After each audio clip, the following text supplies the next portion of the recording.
अतीकुर रहमान साहब देखिए देखिए, मतलब मीठा मीठा गप गप, कड़वा कड़वा थू थू, यही कर रहे हैं अतीकुर साहब। दिया नहीं इन्होंने। अरे मेरी बात का तो जवाब दीजिए। आप कांग्रेस और गांधी को कहां से लेके आ रहे हैं? इंदिरा गांधी ने जो किया, आपने क्या किया? क्या आपने अपने राजनीतिक फायदे के लिए मुसलमानों को नहीं बांटा? अब वही दूसरी पार्टीज अगर अब आपको काट देने के लिए कास्ट सेंसस करवा रही है तो आपको मिर्ची क्यों लग रही है भाई? नौकरियां देने से घबराते हैं क्या?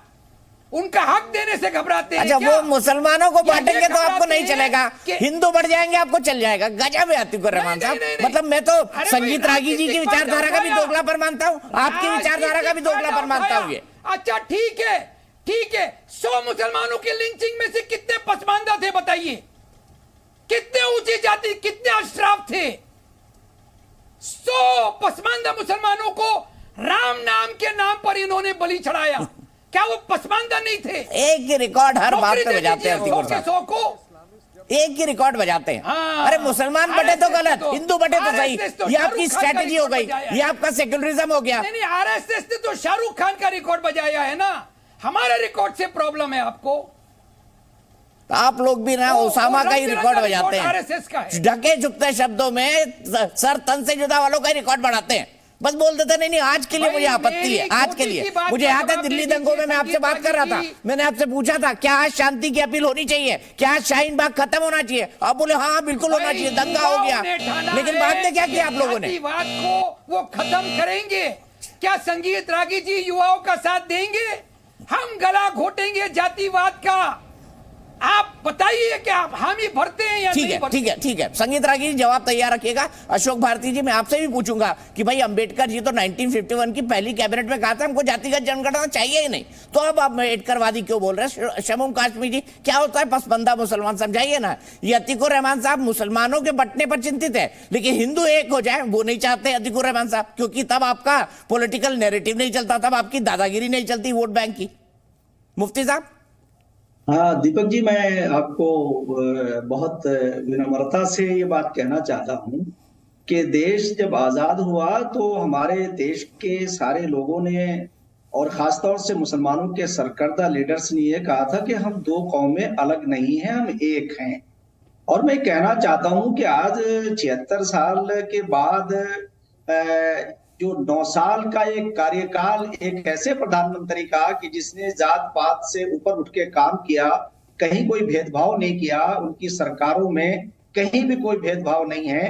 मैं सारे सरकारों के कांग्रेस और बीजेपी की सरकारों को बहुत भली भांति जानता हूं, तो इसलिए मैं कहना चाहता हूं कि उन्होंने जात पात को तोड़ करके और जो पसमानदा मुसलमानों की बात कर रहे हैं कि उन्होंने पसमानदा मुसलमानों को, कमजोर मुसलमानों को अगर इज्जत दी है तो पहली बार इस देश के अंदर ऐसा हुआ है कि एक प्रधानमंत्री जो आता है तो वो गरीब मुसलमानों का ख्याल रखता है, तो ये क्या बुरा है?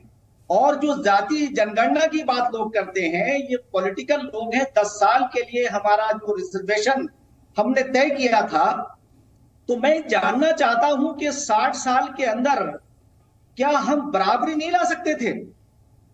आखिर इसमें उन लोगों ने उस पे काम क्यों नहीं किया? अगर आज एक सरकार काम कर रही है तो नित नए अंदाज से उसे कमजोर करने का प्रयास किया जा रहा है, भ्रम पैदा किया जा रहा है। तो इसलिए मैं देश के लोग जान रहे हैं कि श्री नरेंद्र मोदी जी और उनकी टीम, मैं उत्तराखंड में हूं, आपको मैं बता दूं कि यहाँ के मुख्यमंत्री श्री पुष्कर सिंह धामी जी, मैंने जो जायजा लिया और मैं गया विजिट पर देखा तो सारे मुसलमानों ने ये कहा, और उसमें पसमानदा मुसलमान थे, कि आज जो हमारे यहाँ कल्याण का काम हो रहा है इससे पहले नहीं हुआ। यहाँ सरकार जो है, यहाँ भी जो है ज्यादा समय जो है दानिश कुरैशी जी की सरकार रही। मैं आज ठीक है, मुफ्ती साहब रुक जाइए, लंबा लंबा ना बोले, शॉर्ट रखे, मेरे दर्शकों को भी समझ आए।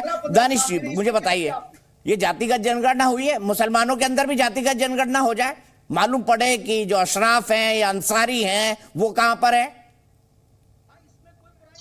देखिए, सबसे पहले बात दीपक जी, मैं बिल्कुल साफ तौर पे बताऊंगा कि हमारा जो देश है, उस देश की जो धरा है, आजादी के बाद से और कुछ आजादी के पहले के वक्त की भी अगर बात की जाए तो हमारे यहाँ जो हमारा समाज का ताना बाना था वो जुल्म और ज्यादतियों पे आधारित था, चाहे वो एससी समाज हो चाहे एसटी समाज हो।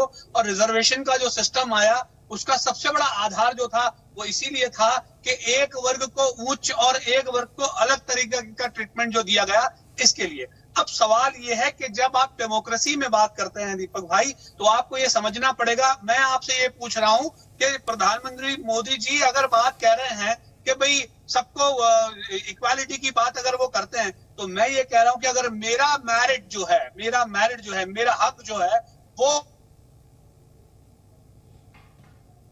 जलेबी बना दी दानिश भाई ने, जवाब नहीं दिया। अरे जवाब दे दीजिए, मुसलमानों में भी जाति जनगणना होनी चाहिए कि नहीं दानिश जी? हाँ या ना में जवाब सिंपल। पसमंदा कितने हैं, अंसारी कितने हैं, अशरफ कितने हैं, कुरैशी कितने हैं, सब मालूम पड़ जाए। बिल्कुल, सुनिए मेरी बात, मैं आपको वही तो कह रहा हूं कि आपने जिस तरीके से 1950 के अंदर में जो नोटिफिकेशन लगाया जिसमें आप मुसलमानों की बात कर रहे हैं, प्रधानमंत्री जी तो बढ़ चढ़ के बोलते हैं। मैं कुरैशी बिरादरी से बिलोंग करता हूं, मैं किसी जगह पे जाके अपने नॉमिनेशन फाइल नहीं करवा सकता क्योंकि मुझे उस कैटेगरी में नहीं निकाला, उसमें निकाल दिया गया रिजर्वेशन के मातहत। क्यों निकाल दिया गया? अगर आप अतीक भाई से अगर पूछ रहे थे कि मुसलमानों में जाति होती है कि नहीं होती, लेकिन अगर संविधान में स्पेस दिया गया है तो आपको देना तो पड़ेगा। या तो आप कह दीजिए कभी इस्लाम में इसलिए आपको कॉन्स्टिट्यूशन में एक्सक्लूड कर देंगे, ऐसा हो सकता है क्या? देखो कितने अतीक भाई, देखिए कितने प्यार से जो है उन्होंने अपनी बात रख दी। क्या कहेंगे दानिश जी की बात पे? हो जाए पसमानदा की भी गिनती हो जाए, अशरफ की भी हो जाए, कुरैशी की भी हो जाए, करिए आप, करवा दीजिए अतीक भाई। आप तो कह रहे हैं युवा चाहता है जाति व्यवस्था खत्म हो जाए, तो फिर हम ये 21वीं सदी में, 21वीं सदी के मध्य में जब भारत का पूरी दुनिया में धाक जमती हुई दिखाई दे रही है, हम क्यों जाति जाति चिल्ला रहे हैं? फूट डालो और राज करो। मैंने इसीलिए अंडरलाइन स्टेटमेंट ये दिया था कि युवा भारत के जातिवाद को खत्म करना चाहते हैं। अगर कोई जिंदा रखना चाहता है तो वो है ये सियासी पार्टी। दूसरा इंपॉर्टेंट फैक्टर यहां पर ये है कि आप खाक में डालिए जातिवाद को, खाक में डालिए कास्ट सेंसस को। इक्वल अपॉर्चुनिटीज कमीशन बनाने की जो गुहार लगाई थी कमीशंस ने, उसके ऊपर आज तक के सरकारों ने काम क्यों नहीं किया? इक्वल अपॉर्चुनिटीज कमीशन अगर बन जाए तो कास्ट सेंसस की जरूरत ना पड़े। ये सरकार के पास नौकरियां कहां हैं? ये नौकरियां देने से, हक देने से बचना चाहती है, इसीलिए कास्ट सेंसस से बच रही है। जातिवाद तो इनके खून में, इनकी रग रग में बसा हुआ है। सवाल जातिवाद या जाति सेंसस से नहीं है। सवाल यह है कि ये घबरा रहे हैं कि इनको हक देना पड़ेगा, इनको नौकरियां देना पड़ेंगी। ये थर-थर कांप रहे हैं। जो संवैधानिक अधिकार है जाति या प्रजाति या किसी का भी, आपने क्यों एक ट्राइबल को प्रेसिडेंट बना के अपने कैप में फेदर लगाने की कोशिश की? और आज भी लगाना चाहते हैं और उसी प्रेसिडेंट को मंदिर में एंट्री नहीं देते हैं। ये आपकी हिपोक्रेसी एक्सपोज होती रहेगी जब तक कि आप इन लोगों का हक नहीं देते हैं। पिछड़ा वर्ग अपना हक लेकर रहेगा और संवैधानिक हक है उसका। आप अगर देने से कुरेस करेंगे, आपकी सरकारें गिरेंगी। आप मान लीजिए इस बात। फिर जलेबी बना दी आपने, फिर जलेबी बना दी अतीकुर भाई। कोई बात तो सीधी बोला करिए।